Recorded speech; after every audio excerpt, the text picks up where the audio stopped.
Welcome to Power Up Your Practice, the go-to podcast for law firm owners and managing attorneys working on the business, not in it. I'm Ruby Powers, your guide into the heart of law practice management, bringing you insights from leading legal minds, trailblazing attorneys, and expert guests who provide you with an actionable perspective on running your firm more effectively and efficiently. Prepare to open your mind, be inspired, and power up your practice to the next level. Hi, my name's Ruby Powers. I'm your host with this Power Up Your Practice. It's a new podcast. I'm really excited. We're going to be navigating the ever-evolving landscape of law practice management and business and how to succeed in those spaces. And I'm just really excited to have conversations with a lot of experts in different areas and learning about their superpowers and how we can learn to be like them and learn from them. And so today I have Donald Fonseca. And he's just really successful in business, but he also is a Reiki master, a serial entrepreneur, a world traveler, a writer, and sort of a jack of all trades. Donald, thank you so much for joining. I'm really excited to have you here. Thanks for having me. So tell us a little bit about your journey in business. And so I know you've had a very long, successful career, but just sort of like what got you into business and sort of the highlights version of what your career has been like. So the thing that got me into business is I would say a deep desire to make my own money, basically, because when I was working for other people, I could not see a way forward with that long term. I could not see myself working 60 plus years at a job for somebody else forever. And I just wanted something that I could, I guess, control and have more, more control of my destiny and my ability to create my own income. And so I created my first business was an e-commerce business where I sold virtual currencies for online games. I'm not sure if I told you that one before, but yeah, I know it's really funny because you and I have known each other a really long time. And I was about to say, like, I don't even know how many businesses you've had and what they all were, because I know that, was it like 5 or 6, maybe? I don't know. There's a whole bunch, but actually the first one that I started was where I was like, I went door to door mowing yards, and you were you helped me with that as well. You helped me and your brother, David, you helped us create business cards for that. So that was the first entrepreneur experience that I had. Oh my gosh, we did not plan that. So I guess I was in like small business law practice management consulting at the young age of maybe 9 or 10 or something like that. So what people don't know is that we've known each other for like 30-ish years because Donald is my brother's best friend. And so that's how we met. But then we didn't really connect on more like an adult professional level until years later. Yeah. So I guess that's how I kind of got started with the idea of like entrepreneurship and making my own money, my own income. And that was exciting because at that time, it's like if I wanted anything, I had to get it myself for the most part. I had to work for it. And so I had that drive to like, okay, if I want something cool, if I want this like candy or snacks or whatever, it's like, okay, I'm going to go mow some yards. So, and then that led to, so that you got the entrepreneurial bug and then you kept expanding from there. Yeah. I mean, then I went to like, I think I went to Blockbuster. I worked at Blockbuster for a little bit. I worked at a call center for a little bit. And then eventually I started playing Star Wars Galaxies. It's a massive multiplayer online game. And I did really well in that game. I gathered a bunch of I amassed a fortune within this game of virtual currency. And I found that those currencies actually had value, like real world value. And I found these services online that would buy and sell these virtual currencies. So what I did was I sold some of my virtual currencies to this business, and I made like $700-800 in just one day. Wow. While still working at my other job. And to me at that time, which was like 20 years ago, that was massive. It was like I made enough money to basically like be like 2 weeks at work or something like that, like a week and a half of just working. And then I saw the potential with this. I saw that, okay, I understood how this company was working. They bought virtual currencies from people like me, and they resold it for like 100% markup for the most part. And so maybe I could do something like that. And that's basically what I did. I looked at what they were doing. They had a shopping cart. I found a similar shopping cart. I put it online, and then I designed the website, like made it really professional, made some landing pages. And then I started advertising on Google. And the same day I started advertising on Google, I started making money. I started making sales like right away. So what's your current business that you spend more of your time? You've had multiple businesses, and that's you sort of like learning and then getting partners and sort of evolving. My current business is where we sell proxy service. We sell residential proxies. We sell like VPN service, static proxies. Anything proxy related, we sell that right now. And you're also into like real estate, and you've written books. So you've sort of done a little bit of everything. I've done ebooks. I have real estate. I've all sorts of investing, Bitcoin, I've done everything. The thing that I like the most out of all of these that I've done are the virtual businesses that can basically run on autopilot and like while I sleep, and they make money just overnight. Like every morning I wake up, I'm like, okay, let's see how much more money I made for that day. I love automated businesses that just keep going, don't require any like I guess like work, I guess. Well, so a lot of our listeners are lawyers, small, mid-sized law firm owners. And, I always would like read Inc. magazine and be like so jealous of everybody. It's like they had an idea, they built a tech business and they sold it for bazillions of dollars. And then like, okay, this is my glorified version of it. But, like what you just said about automating it, having it virtual, and then just scaling it. Like, I feel like I've been trying to work that way through as a law firm, but we have a lot of barriers. And I think after the pandemic, a lot of those barriers have been going away. So that's exciting to think we can sort of be in the ranks of business owners like you. So I know what you've gone through a lot of. So, I mean, how did you get to be good at business then? Like, did you go to business school or like what? I learned from others. I read probably, I don't know, maybe 200 books on business.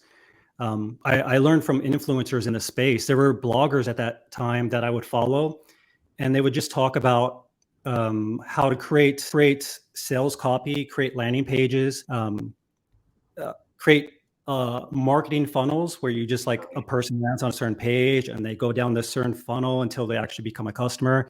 And I mastered it basically. I learned, I guess the most important thing I learned was copy, because like with sales copy, it was just a step-by-step process, I guess. And as my businesses were growing, I would watch the reactions of customers, because I had this chat at this time where I could see exactly where the customer was on my website. And so they could land on let's say a product page. And then if I didn't see them go to like the shopping cart, I would look at that page. I would look at the page that they left from and try to figure out what drove them away.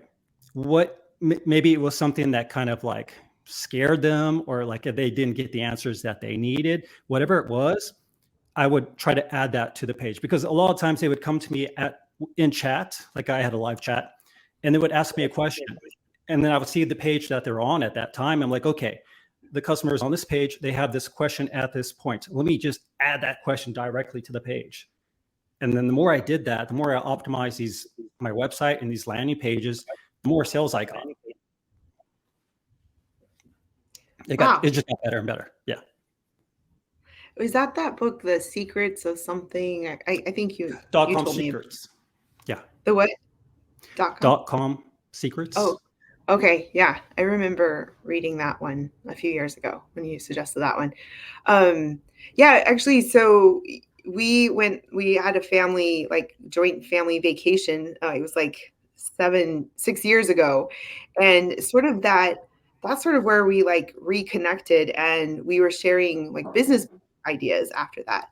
And so you would tell me a great book, and then I would tell you a great book. And little did I know that that was like the couple of years before I was going to write my first book on law practice management. And so that I really enjoyed that. And it was just like I couldn't, we were just recommending books right and left. And like, we'd be buying them. I mean, I don't know about me, but like I'd be buying them and I couldn't read them fast enough of the connection of all the, and so, I think what we did was we like went through a ton of business books. We were reading a lot of the greats, a lot of the standard ones, and then some of the new ones. And then I think the more you read, the more you're like, they're saying a lot of the same thing, but you're at a Mhm. different place than where you were before. So maybe you didn't register whatever they were saying. But then, so what was sort of like your evolution into like changing your mindset? Like, what sort of like I happened? I think for me, the main thing that eventually, I guess, leveled up my mindset and kind of took things to the next level was a book in which we've talked about before. I think, we had a call yesterday about the 4 Hour Work Week. And that book surprisingly was the one that got me out of being a solo entrepreneur into I guess, a multi-person entrepreneur, where I would start to hire people and have those people help me. And the more people I helped to help my business, the faster it grew. So that was like one of the things that kind of really just took it to that next level for me. Just like thinking beyond, I guess, the small solopreneurship. Yeah, just Yeah, and like part of the reason why I'm an entrepreneur, besides I think just that's who I am, is because of what I observed. My dad was one, my grandparents on both sides, my aunt had her own firm, and part of the reason why I wanted to write a book about it was because I didn't want people to have to reinvent the wheel. And there's just so much that we can learn from others, hence why we read books and listen to podcasts and things like that. But it's fascinating because it could be just like one idea in a book that can completely turn everything on its head and be like a paradigm shift. I remember, definitely. like, I know we've talked about that, the 4 Hour Work Week. When I first, like, no offense to Tim Ferriss, but when I first read it, like, I was just like, he's annoying, like he's just bragging, and I was like jealous, upset at him. And then He's I very think, confident. yes. And then I hope he doesn't listen to this one day.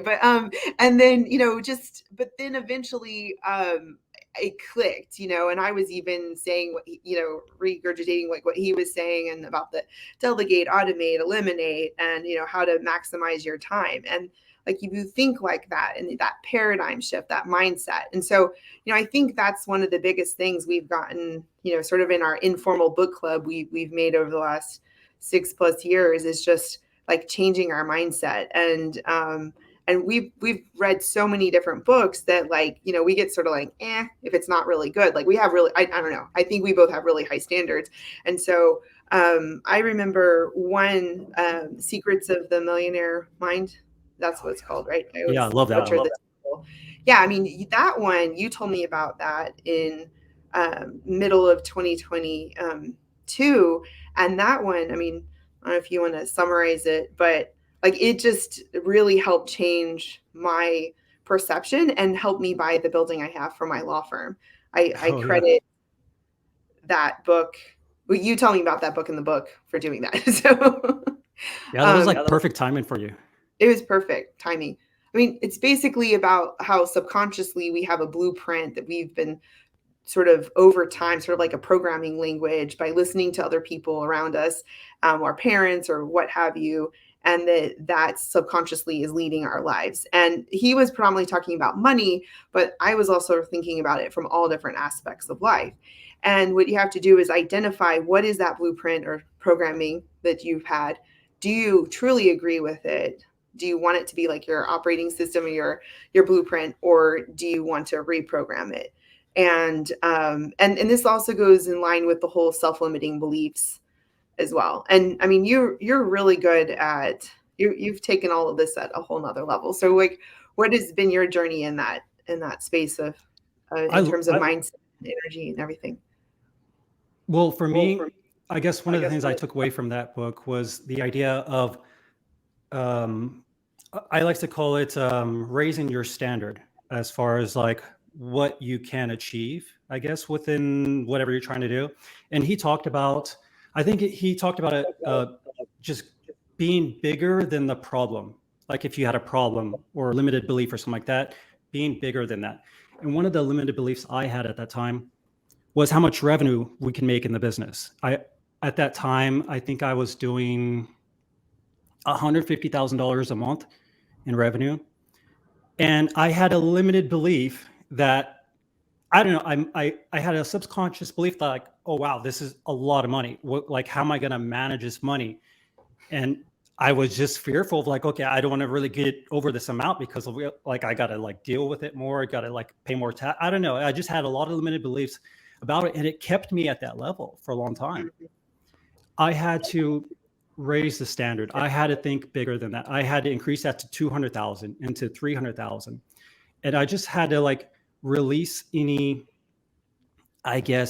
sort of like fears that I had associated with that. And the more I did that, the more I kind of processed my thinking behind like that fear and started questioning it, the more I was able to, I guess, rise to that level. And the more that my business started to like be able to increase its revenue, because I had thoughts that were associated with $300,000 in revenue.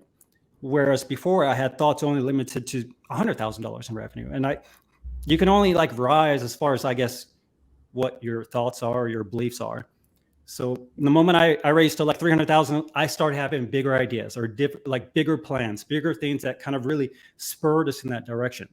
So that was huge for me in the business, and everyone's happy, of course, with that. But it's just fascinating how powerful your mind is. And then this also goes hand in hand with affirmations, because affirmations, I was listening to a podcast recently. It's like reprogramming your mind or programming your mind to positive outcomes. And it's related to that book we were talking about, because sort of reprogramming it to what you want to happen. And I think some of the other things you said to me is like, imagine the best possible outcome and keep that in mind, or something like, you say something like that. And especially in times when things seem challenging, and then you're like, okay. Assume the best. Assume the best. Yeah. A lot of people tend to like focus on the negative, and they don't realize that when they focus on the negative all the time, like they kind of gravitate towards that, and they kind of like draw that to them. It's good to be aware of the negative, but to me, I like to focus on the positive, focus on the thing that I actually want, because the more I focus on the thing I want, the more I get it. Yeah. And then that goes with the whole manifesting and visualizing, which, so that was another thing that happened. It's like, we read all these business books, and, no offense, we've written business books. We've read them. We like them. But then I think we sort of went on a turn towards more like self-aware improvement, or, what was that sort of turn that happened for you to sort of change your outlook? I read so many business books that, as you said, they just were saying the same thing after a while, and I kept reading the same thing. And so I started going into more like manifesting, or just like how our thoughts create our reality, and just what we believe is basically the limit of what we can experience, and just kind of elevating our beliefs, like changing our thoughts, using the power of like affirmations. Stuff like that just kind of really took it to the next level for me, because before I was sort of like in a negative space. I was like, it was hard. Like my business was was successful. And even though it was successful and doing well, I was still like in a negative space. So what I wanted to do was like, okay, let's figure out why I'm in this negative space and kind of change things around. And when I started to do that through like these different books that were more, I guess, spiritual books, more like just bigger thinking, more awareness type books, the more I did that, the happier I got and the more successful the business actually got as well. So was it a gradual improvement in working in your mindset, or was it sort of like an aha one day and then you're like, I got it? It was like an aha moment. It was really? like, okay, it was like 3 o'clock in the morning. I was like breaking down. I'm like, man, I have millions of, like, I was very successful. I'm like, why am I unhappy? And I went down this like a dark night of the soul type of situation where I just like, I had to like question everything. So it was pretty much very quick. So it is possible for other entrepreneurs besides law firm owners to have these moments where we get really stressed out. Because I think a lot of times as lawyers, law firm owners, we think that we're the only ones who have like a tough life or something. I don't know. I think we really, but no. And that's like when I did the Goldman Sachs 10,000 Businesses program, I realized a lot of business owners, regardless of your industry, we're in these like silos. We think it's lonely at the top. We think that nobody else understands what we're dealing with. And that was what was so cool about us, like reconnecting as adults, as business owners, was because we were sort of dealing with a lot of the same things, but like in completely different industries, and sort of like how we sort of like kept, figured out where like our journey was, like improving our businesses, improving our outlook and our success trajectory. So then how do you sort of stay in that space, and what are some of like the things that you've seen come from that? I stay in that space by zooming out. Like I will take moments throughout the day to maybe go for a walk or just go outside for a little bit and kind of zoom out my perspective. And the more I do that, the bigger, like, I guess generally the more positive and happier I am. Because if all you're doing is working 24/7 and you're so zoomed in that all you can see is just that limited scope of like your reality. Your reality is like much smaller, and that's not fun all the time. And that's what I was doing in the past, just working so much. My scope and view of things was so small. That's not fun.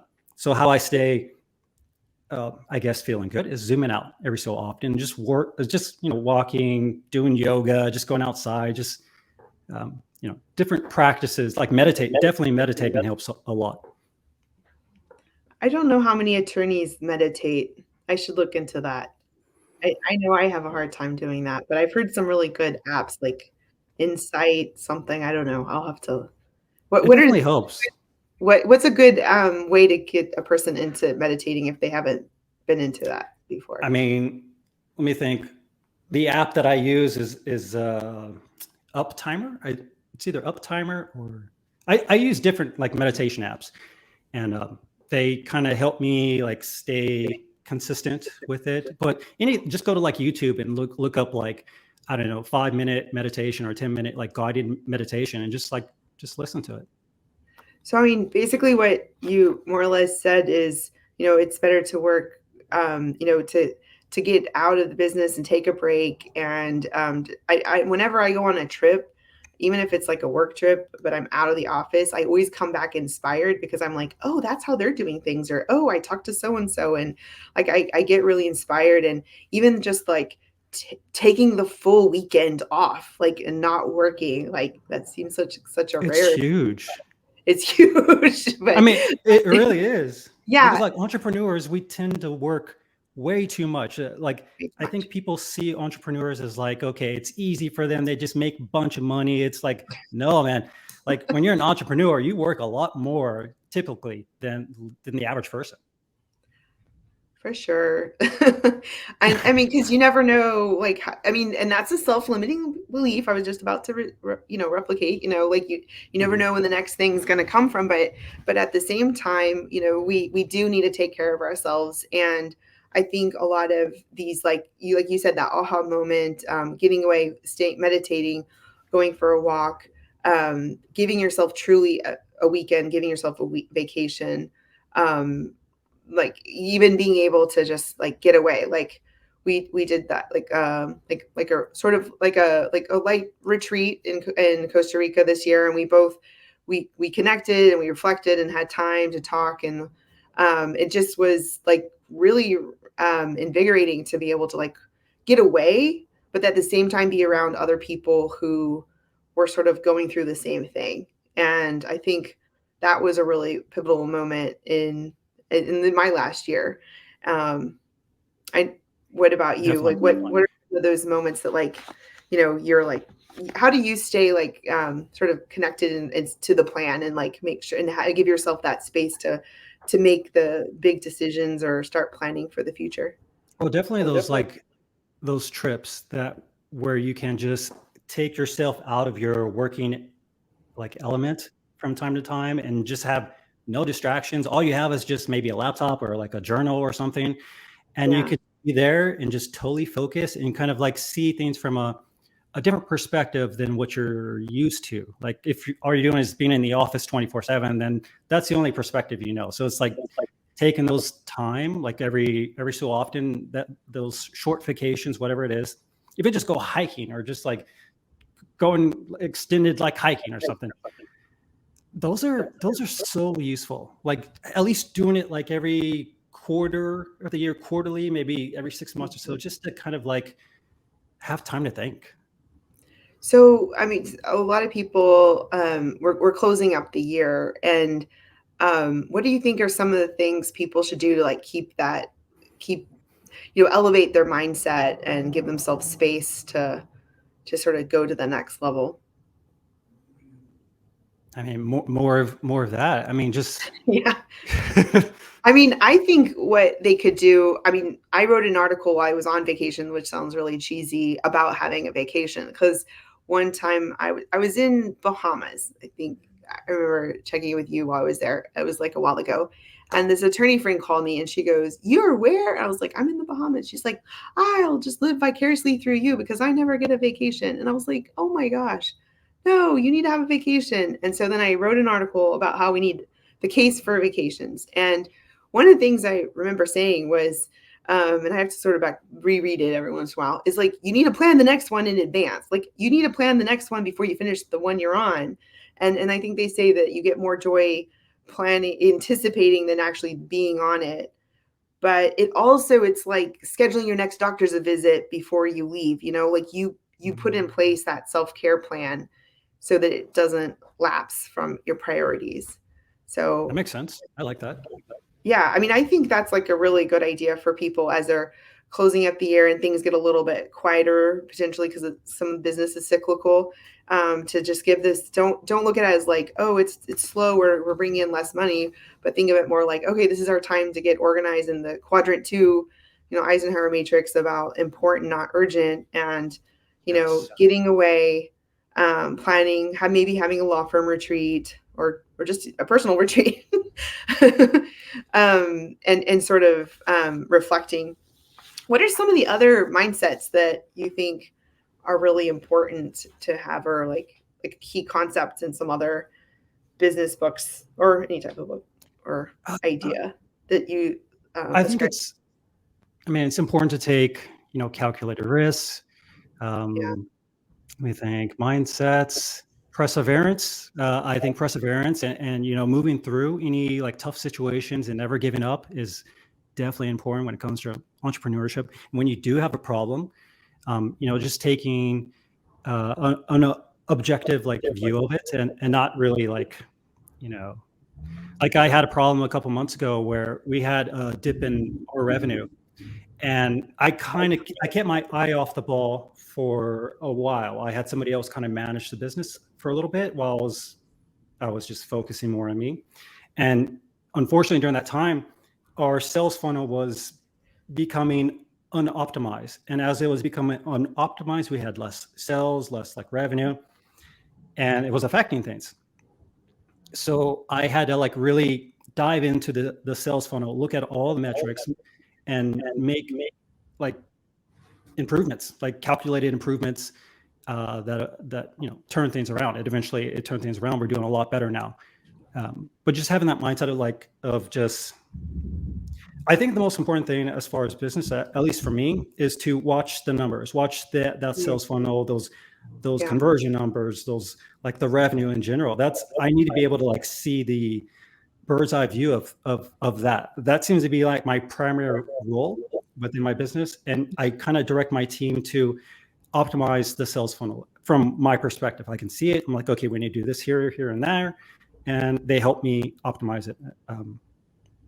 Yeah, that brings to mind so many different things, like being able to be like the CEO's role is to have the vision, direct, the ship, the culture. I mean, even if you go with the ship and like the dashboard, like seeing all the gauges and seeing what the numbers are, so you can go the course and avoid it's the so land, important. whatever. No, it's so important. I think with a lot of like small business owners I've seen, and I went through that struggle. It's like you don't even know what numbers you need in the first place, and then you don't know which numbers how to trust that you're given the right numbers, and then like how to read the numbers or something like that. And once you overcome all of that, and then you have them on a regular basis, and you know what they mean, then you're a lot better. But like you were able to see something was wrong, and you could go in and correct it. Yeah. I actually had something similar in my marketing earlier this year. I'd sort of like, I think that goes back to another mindset about delegating versus abdicating. It's like being able to, and going back to the 4-hour work week of like truly delegating, and abdicating was sort of what I would traditionally do. Like, here, you're smart. Here's a whole bunch of stuff to do. I'll walk away, go do something else. But if you don't regularly check in, and you don't train and you don't do that, then you're not really delegating and you're not really managing. But as you wearing so many different hats, but as a small business, like it's hard to go back and keep tabs on everybody if you don't have like more of maybe a second in command or like a COO or someone else to help you hold people accountable. Definitely. I mean, business is hard. There's a lot of moving parts to it. Yeah, a lot of moving parts. And I think a lot of people are like, oh, well, every business is different. Well, and I think that's part of what I wanted to get out of like this podcast as well, is because some things are always going to be the same. And then some things are going to change with the time. And then deciphering which things stay and which ones change. Yeah, generally, I see our two businesses, while they're totally different, we do have a lot of similarities in just the structure of the business and like how we, you have your managers, I have my managers, I have like basically my COO. I think you have that with your office manager. Yeah.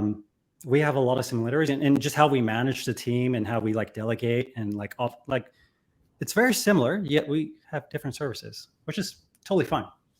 Right. Exactly. I think professional service or service industries versus like the widgets type of industry, when you're making a product, that's a good way to sort of maybe separate out. And so like the ways that it sort of different things apply. But I mean, a lot of business principles apply no matter what, from management to operations to financial aspects.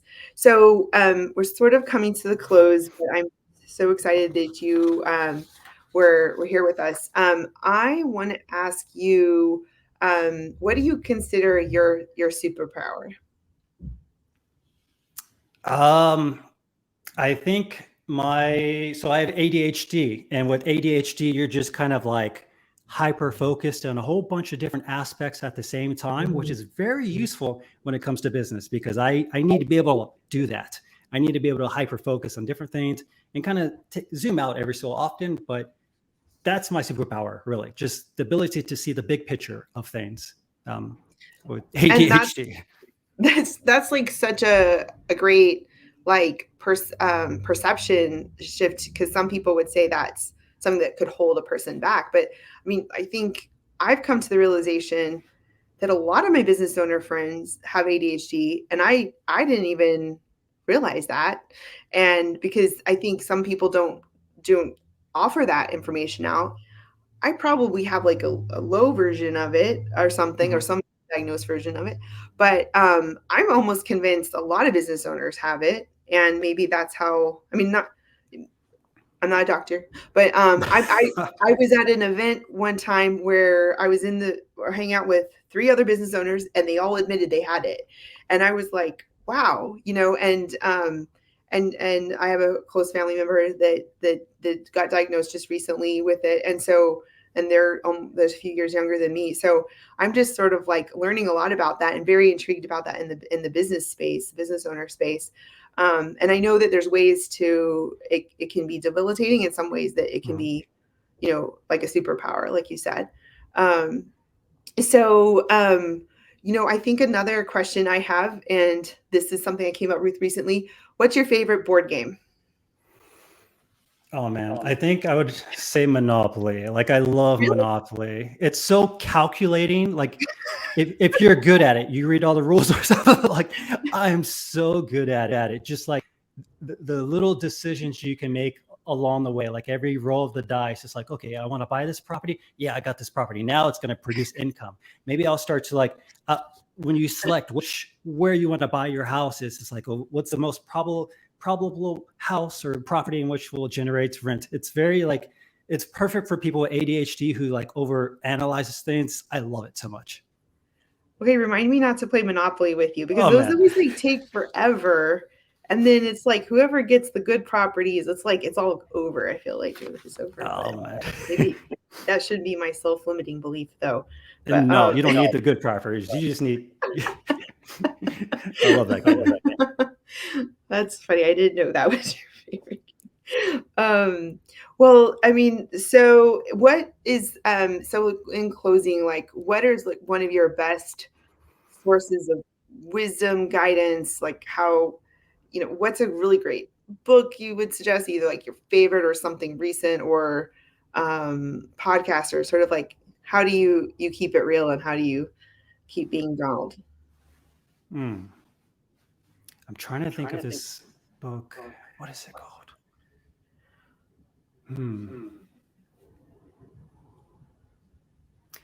We read this book. It was what was four. It wasn't the 4-Hour Four Work Week. Agreements? The Four Agreements. Yeah, you said you liked that one. Yeah. It's really great. It's just like just what we sort of talked about earlier, where like be mindful of your thoughts, be mindful of like your beliefs, like change your story, change that to like really benefit you. Question those limited beliefs, like letting things go. That's a great book because it helps me elevate my business in a sense. It's just like raising those beliefs to where like, okay, my business can be at this level. It can succeed. It can do really well. And that book really kind of helped me. It's just the positive words that I had that really impacted the people that work with me, just people I worked with, being able to like, see things more, I guess, from their perspective, and see things as like we're working together. I like to assume the best with the people that I work with. And that book kind of helped me see that as well, that, people are just kind of projecting their own perspective of things. It doesn't necessarily, when we engage, doesn't necessarily reflect me. So it helped me be the observer and see things from a different, more positive perspective that generally helped my business a lot. That's awesome. Yeah, I listened to it on Audible right after you told me, and then I kept hearing about it like all over the place the second half of this year. So I feel like I need to go. It was a quick listen. I feel like I need to go back and like sort of like internalize it. But I remember one thing, it said something about like when somebody's having an issue, it's not necessarily you, it's probably them, and something's going on with them. And so don't like just take it personally. Yeah.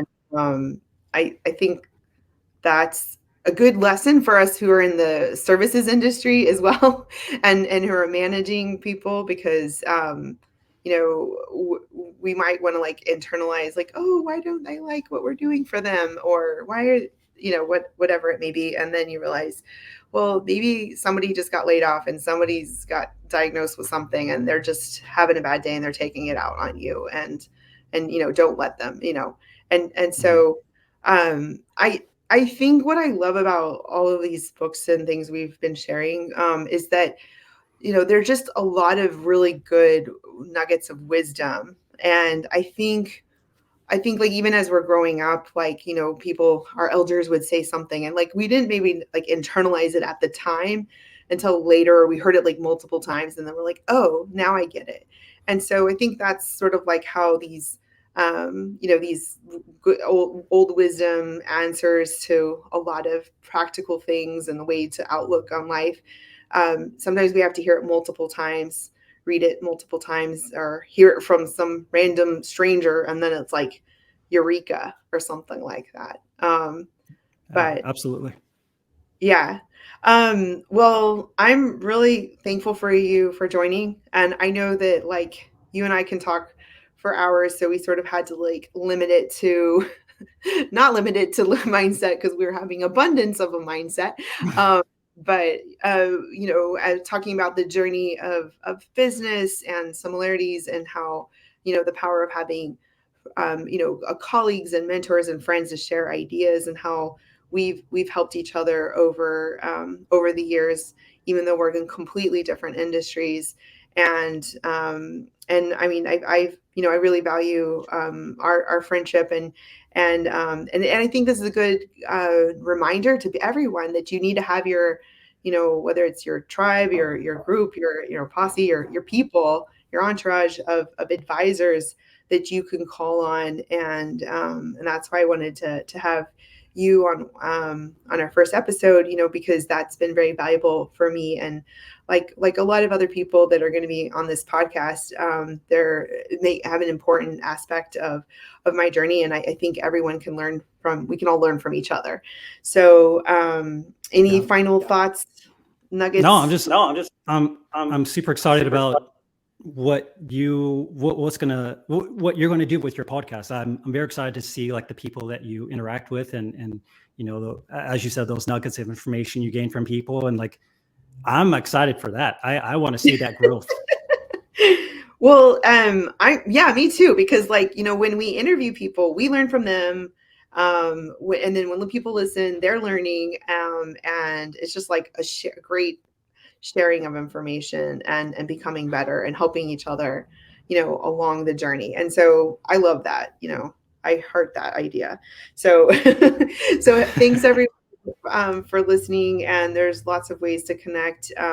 We'll put in the show notes how you can reach Donald and follow him, because you're also working on a book, right? What's the website that people can find out more? You can find me at donaldfonseca.com.org. Okay. All right. Sounds good. And you got a lot of other things coming up. And so I'll have you again. And everyone can reach out to powerstrategygroup.com and also the Power Up Your Practice Facebook group. And we'll continue to share more resources in the coming episodes. Thanks so much for listening. It was great having you here, Donald, and have a great day, everyone. Thank you. Thank you for tuning in to the Power Up Your Practice Law Practice Management Podcast. I'm your host, Ruby Powers, and it's been a pleasure sharing this time with you. Join us next week for another episode where we'll continue to explore insightful strategies for success. Power Up Your Practice with us. See you next time.